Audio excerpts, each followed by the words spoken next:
Hello, my name is Diane Lovell, and I've been researching Brits at the Alamo. Today I want to tell you about some research I have found on one of the Scots named Richard Ballentine. And I'd like to talk about finding his birthplace, quite a bit about his family, and his trip to the United States.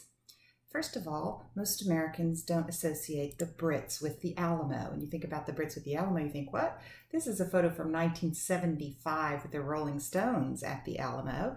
And we also know that Phil Collins has been there and is obsessed with it and has given a lot of artifacts that he collected over the years. But in recent years, in 2010, there was a big ceremony celebrating the 4 native Scots and many other defenders of Scots ancestry who gave their lives at the Alamo on March the 6th, 1836. The Minister of Tourism came and presented the Scottish flag, and it was a huge deal. It's all over the news.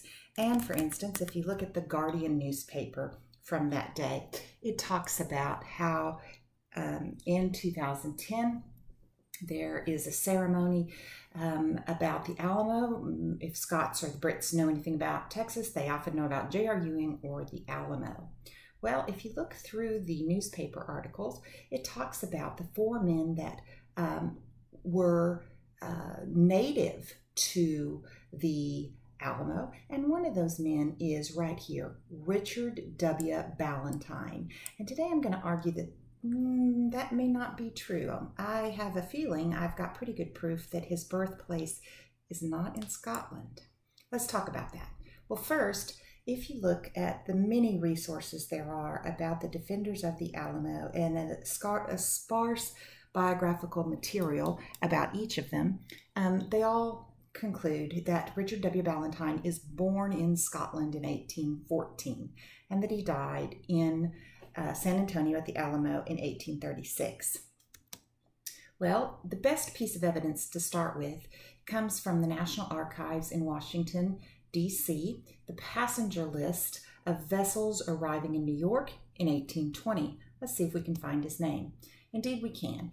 They come on a boat called the Criterion.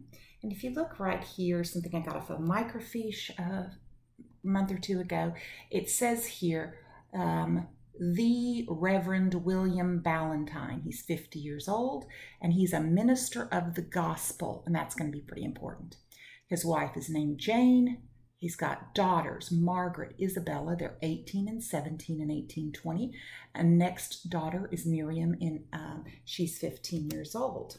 But they have a larger family. They have another daughter, Nancy, Catherine, Jean, now a son finally, William, born in 1813. Then here's our Richard. Richard, born in 1814, another daughter, and then a son named John Ballentine, who was 1 year and 2 months old. I think you should note that there is someone else who dies at the Alamo named John Ballentine, and I think it is possible that they are related, but that's for another day. Here is a typed up version of the manifest. And the key people here, the Reverend William Ballentine, a minister of the gospel, is the most important clue. Ballentine is not a real common name, and he's going to be much easier to find because he's a reverend and he's not in the established church. His wife is named Jane, and then of course he's got these sons, Richard, and then possibly of interest to us is John. What do we know about the manifest of this boat? There's 49 passengers, plus the crew, plus the cargo. I added up all their ages and divided, and the average age is just a little bit over 21. There's 7 families aboard. There's a whole bunch of children. There's 2 classes of transportation for cabin and steerage. Most of the single people without a family are in steerage with one exception. They are embarking from London and traveling across the Atlantic to New York, which I estimate takes about a month. They arrive the 27th of October, 1820. We also know from the manifest that no one died on this voyage. We know the captain's name. His last name is Avery.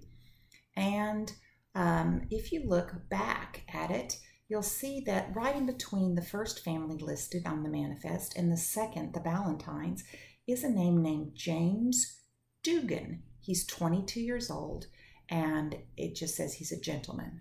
Well, it's interesting. You can find out a little bit about him. He was a missionary, very much involved with the London Missionary Society. He had gone on a trip with 3 other missionaries to Sierra Leone. All of them fell desperately ill, and he's the only one to survive. And so in the Religious Intelligencer in May of 21, they publish a letter of his and summarize it from August of 20, where they say Mr. Dugan's desire is to return as speedily as possible to the United States, as there are 2 ships to sail shortly to New York. One of them is the Criterion. And in fact, he does get on that boat. And it appears to me that he's very likely traveling with the Ballentine family. Why? Because they are both closely associated with the London Missionary Society, as we'll see in a little bit. What is known about this boat that our hero of the Alamo travels on as a young boy? Well, first, there is a painting of it, believe it or not. It was sold at auction a few years back, and of course it is in color. It's oil on canvas, and it's by a guy named Clement Drew. It also occasionally shows up as the ship that has brought packages from London for the Secretary of State for the United States. You could find this ship advertised in the London newspaper. The Morning Chronicle, here in 1820, says that it's a constant trader. It will sail in this advertisement on the 10th of April for New York. It is well known, fast sailing, an American ship, Criterion. It's coppered and copper fastened. Samuel Avery is the commander, 335 tons, lying in the London dock, has good accommodation for passengers, both in her cabin and her steerage. But you can also send freight, and you can take people. And these are the kind of advertisements that come frequently in the London papers about this and other ships. Now, we could see in the 4th of August, 1820, at Gravesend, the Criterion with the Captain Avery has arrived from New York. Where is Gravesend? This is the Thames estuary. London is up here. And so it would have, the ships come in to the estuary, and at Gravesend, they register that they're there. That's probably an insurance registration that they got across the Atlantic just fine. But we know that it's coming in August of 1820. We know that it's cleared to leave. It has a turnaround time probably of about a month before it leaves London port. And we know that it has been cleared to leave on the 25th of September, 1820. They, of course, get on that boat, and they are on, this is the boat that they are on, and they take a month and arrive 27th of October, 1820 in New York City. There's no steam aboard. Steam is not quite on these ships, and this is a sail across the Atlantic. Now, do we know for sure we've got the right Ballentine family? Well, let's look at the evidence. These are the British newspapers. The British Library has started to scan every printed newspaper in the country. Now, they don't have them all done, but they have millions of pages done, and the project's only been going on for about 5 years. And this one is very recently scanned, and I think it is the clue to why we haven't been able to find Ballentine, his origins. Notice the date. It's October of 1799, and it says on the 15th of the current month, so the 15th of October, 1799, at Hamilton, which today is Hazeldine, Mr. William Ballentine, a minister of the gospel, at Thurso, which is in Scotland, to Miss Jean White. And she is from Hazeldine or Hamilton. This is coming out of the Aberdeen Press. Well, that's very interesting. So this is probably the wedding. This is probably the wedding of his parents. But very interestingly, this is the 15th they got married.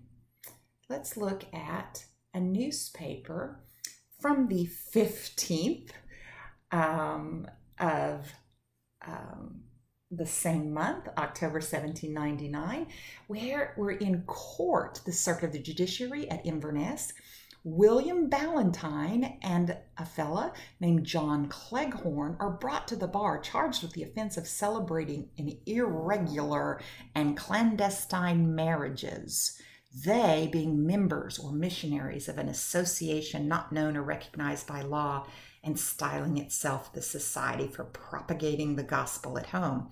And this is against the law, both at common law and some acts passed by the Scottish Parliament in those years. And other things we know about them, about this court case, is that the indictment is read and the law of the country has wisely enjoyed certain solemnities as necessary to constitute a regular marriage. And these guys have solemnized them, have not done this in a due way. And there are a lot of complaints made from the county that their conduct of these missionaries could not, consistent with his duties, allow the public prosecutor to pass unnoticed, especially as their speeches and harangues have contributed to alienate the public from their established clergy. And it goes on to talk about how their language is seditious to the government. And so let's talk a little bit about Thurso, Scotland. Goodness gracious, he is way high up in the Highlands. This is a very obscure place. It's about 690 miles to London. And if I were to go on a train in a modern world, it would take me at a minimum 13 hours. And sometimes it would take, the connections would take 22 hours. I could drive it from London theoretically in 12 hours, but it is a very obscure place. She was from the lowlands of Scotland. Here's Hazeldene. The dash here is the border between Scotland and England.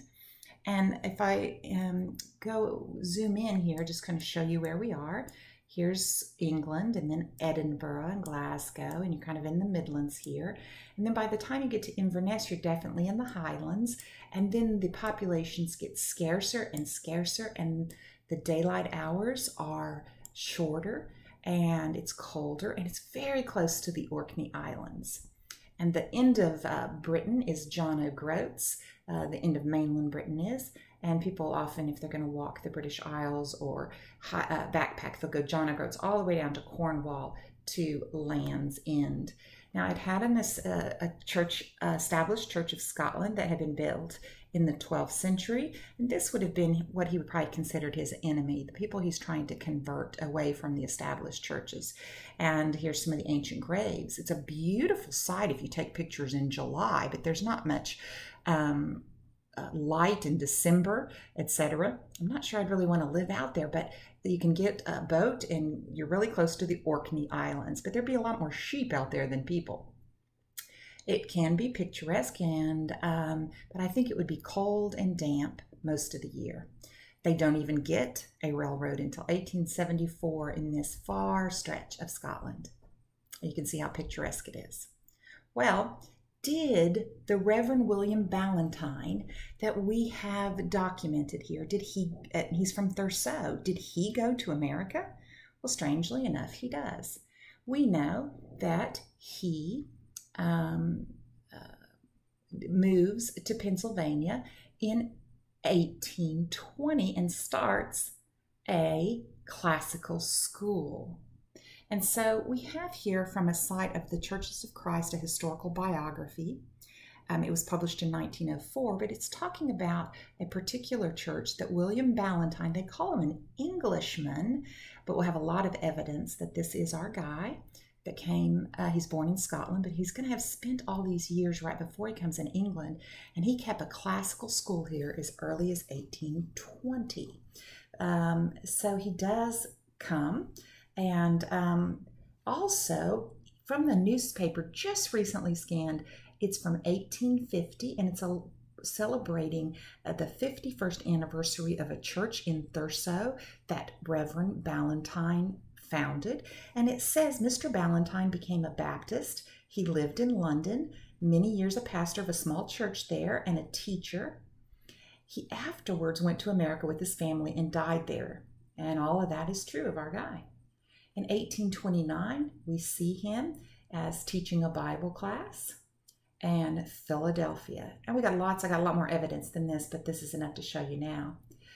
He considers Philadelphia almost the native city of he and his colleagues. He's writing a letter to the son of one of the other preachers of the gospel that was from England. His absence from us in this, his almost native city, I think showing here that Ballentine is getting very attached emotionally to Philadelphia. Now, what about, we know now that he was in Thoreau in 1799 or so, and then in 1820 we know he gets on a boat to come to America. What about the years in between? Well, strangely enough, most of the clues about what he does in his life come from the oddest source, a obituary of someone else, a Mr. Alexander Urquhart. And in this obituary, most of the words are about the man who brought him to Christ, and that is a Mr. William Ballentine. Let's see here if I can get it to go back. There we go.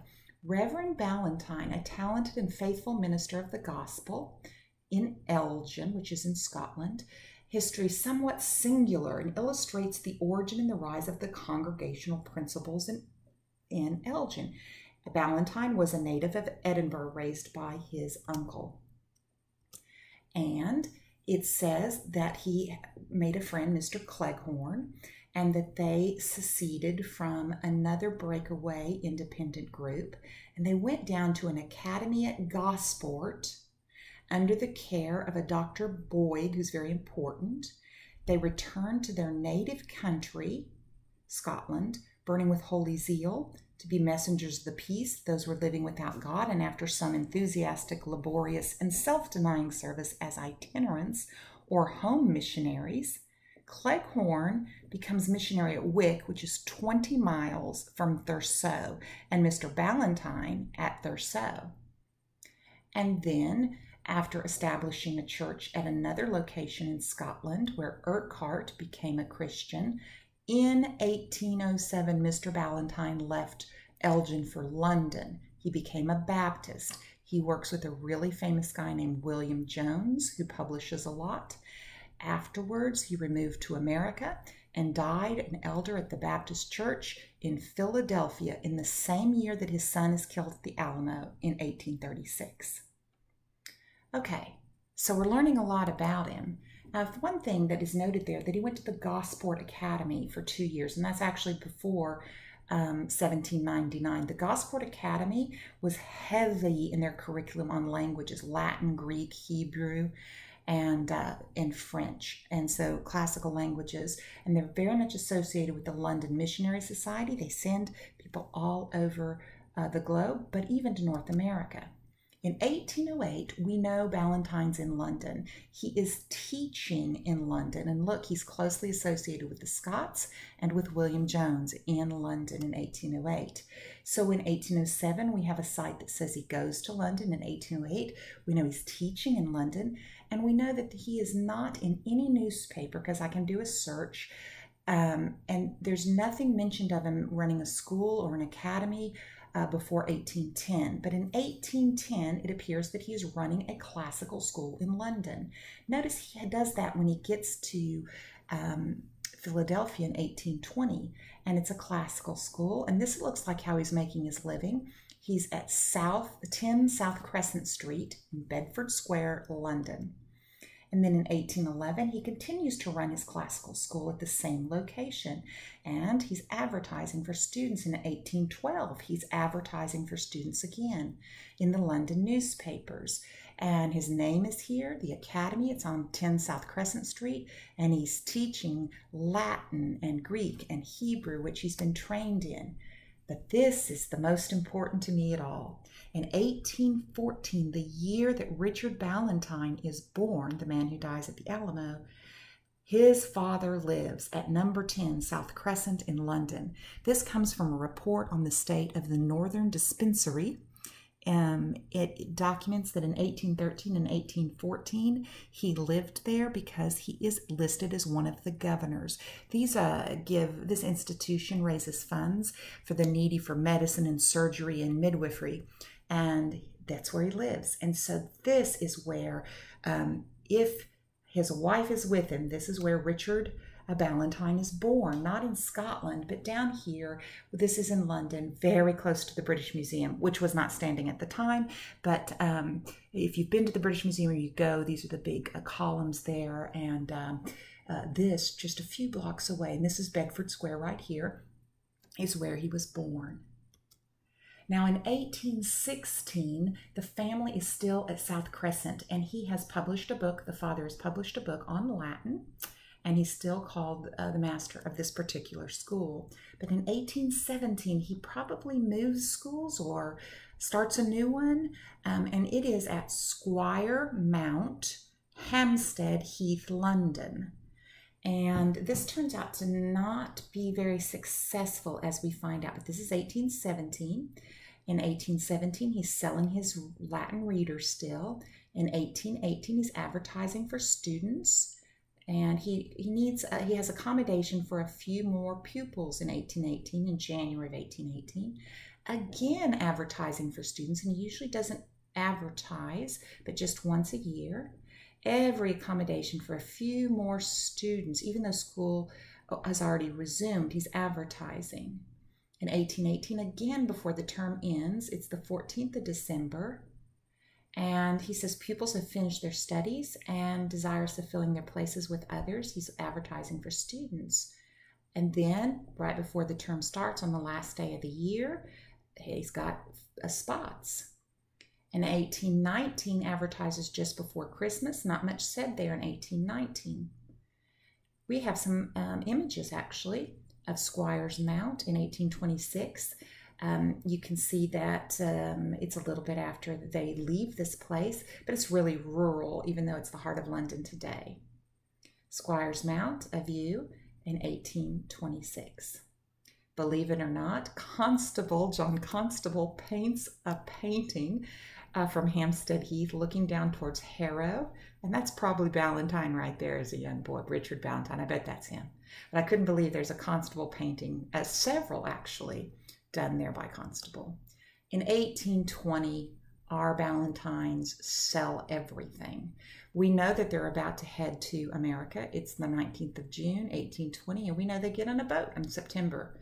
Squire's Mount, Hampstead Heath, they are the lease for an unexpired term of 18 years on Squire's Mount Academy, and the houses adjoining, and all the household furnitures, the carpets, the dining room table, the Bibles, the books, things that they can't afford to take across the Atlantic. And so I've concluded that Richard Ballentine is probably not born in Scotland, although his parents are Scottish.